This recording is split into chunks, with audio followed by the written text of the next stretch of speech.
Assalamualaikum warahmatullahi wabarakatuh. Perkenalkan, nama saya Winda Ramadana dari IK 5. Di sini saya akan mereview materi dasar manajemen yang saya sudah pelajari. Pengertian manajemen organisasi. Umumnya, manajemen adalah sebuah proses yang dilakukan seseorang dalam mengatur kegiatan yang dikerjakan individu atau kelompok. Sistem atau manajemen harus dilakukan untuk memenuhi target yang akan dicapai oleh individu ataupun kelompok. Nah, dalam sebuah kerjasama dengan mengoptimalkan sumber daya yang ada. Biasanya bisa disimpulkan bahwa hubungan timbal balik antara manajemen dan organisasi sangat erat karena manajemen adalah suatu proses pencapaian sebuah tujuan melalui kerja sama antara dua orang atau lebih. Sedangkan organisasi sebagai wadah yang dibentuk untuk mencapai tujuan dari sekelompok manusia. Fungsi manajemen adalah ada 4, yaitu planning atau perencanaan, organizer atau organisasian, actuating atau pengarahan, serta controlling atau sebagai pengendalian. Dan keempat, fungsi ini sering pula disebut POAC. Manajemen komunikasi terdiri dari 5 unsur komunikasi, yaitu komunikator, pesan, media, komunikan, dan efek. Tahapannya ada 2, yaitu tahapan primer adalah proses penyampaian pikiran atau perasaan kepada orang lain dengan menggunakan lambang sebagai media. Yang kedua, sekunder adalah proses penyampaian oleh seseorang kepada orang lain dengan menggunakan alat atau sarana sebagai media pertama. Itu membuat pendahuluan, mencantumkan profil, membuat struktur organisasi perusahaan, jelaskan produk Anda sendiri, tentukan target pasar, susun promosi, serta susun laporan keuangan dan buat penutupan.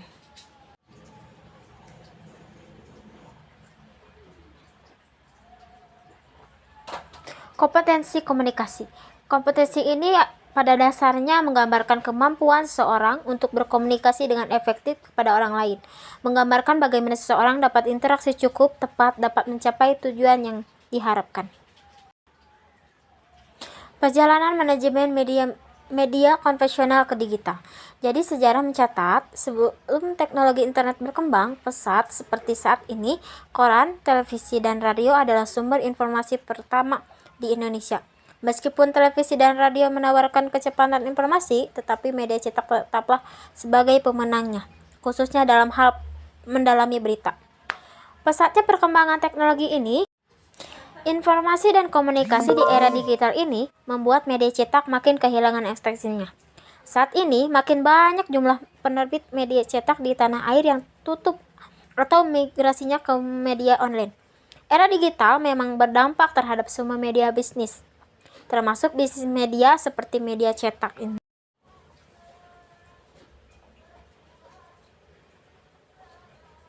Peran gaya komunikasi dalam manajemen komunikasi. Pada ilmu komunikasi, ada beberapa gaya komunikasi, yaitu the controlling style. Ini bersifat mengendali diri, ditandai dengan adanya satu kehendakan atau maksud untuk membatasi, memaksa dan mengatur kepribadian, pikiran, dan tanggapan orang lain. Yang kedua, the equalitarian style. Komunikasi ini ditandai dengan berlakunya arus penyebaran pesan-pesan verbal secara lisan maupun tulisan yang bersifat dua arah. Dan yang ketiga, the structuring. Gaya ini yang terstrukturing, memanfaatkan pesan-pesan verbal secara tulisan maupun lisan guna memantapkan pemerintah yang harus dilaksanakan, penjadwalan tugas dan pekerjaan serta struktur organisasi. Yang keempat, the dynamic style. Gaya ini dinamis, ini memiliki kecenderungan agresif karena pengirim pesan atau sender memahami bahwa lingkungan pekerjaannya berorientasi pada tindakan. Televisi ini merupakan media komunikasi massa yang memiliki perpaduan antara audio dan visual. yang mana masyarakat dapat melihat, mendengar melalui audio dan melihat melalui visual. Sementara puncak ketenaran atau booming televisi di Indonesia sendiri dimulai tahun 1922 ketika RCTI mulai mengudara dengan bantuan decoder atau alat pemancar. 33 ini di Indonesia sudah mengudara. Satu televisi pemerintah yakni TVRI dan beberapa televisi swasta antara lain SCTV, NNCT, Antv, Indosiar, Metro TV, Trans TV, Trans 7, TV One, Global TV, serta televisi lokal seperti JTN, SBO, TV 9, dan lain-lain.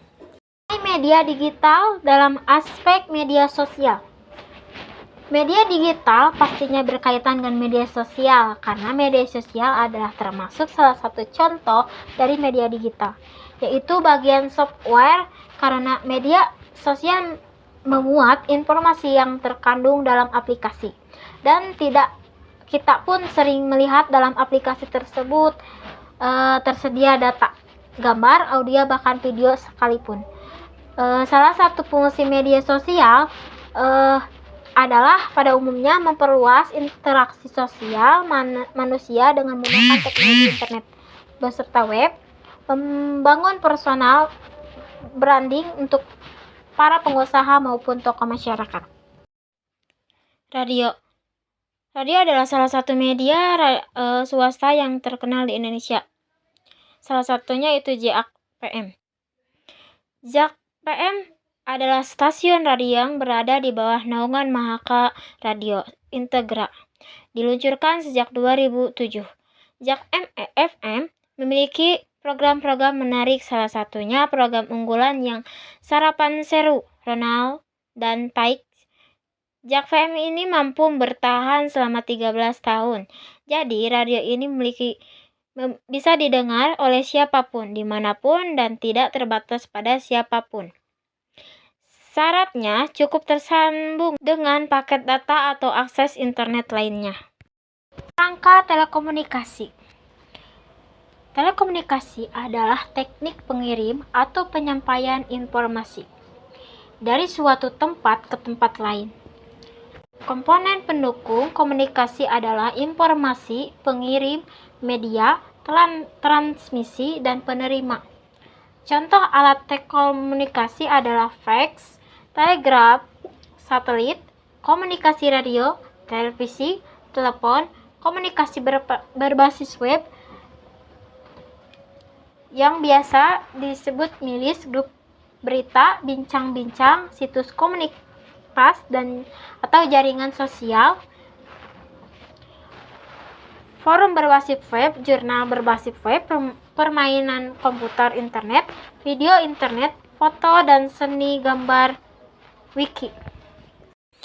Provider adalah merupakan badan usaha yang menyediakan yang biasa melayani pembuatan website dan penyediaan jasa internet.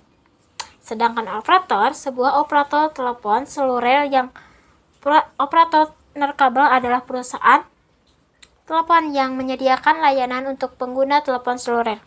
Operator memberikan kartu SIM ke pelanggan yang memasukkan ke ponsel untuk mendapatkan akses layanan tersebut berupa SMS, telepon, serta internet. Ada 3 operator terbesar di Indonesia, yaitu Telkomsel yang memiliki 162,48 juta pelanggan prabayar dan 2 Indosat dengan 58,6 juta pelanggan prabayar. Yang terakhir XL dengan memiliki 55,54 juta pelanggan prabayar. Perubahan saat pandemi COVID-19. Jadi kesimpulannya, media digital pada saat pandemi COVID-19 menimbulkan sebuah perubahan besar yang terutama pada media elektronik di Indonesia. Pada saat ini pandemi muncul aplikasi yang sebelumnya ada, namun saat ini begitu sering dipakai seperti Zoom, Google Meet yang digunakan untuk pembelajaran online.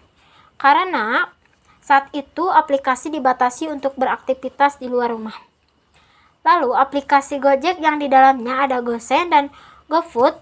Lalu Shopee pun mengeluarkan terobosan baru dengan adanya Shopee Food dan Shopee Express untuk mengantar makanan dan mengantar barang-barang.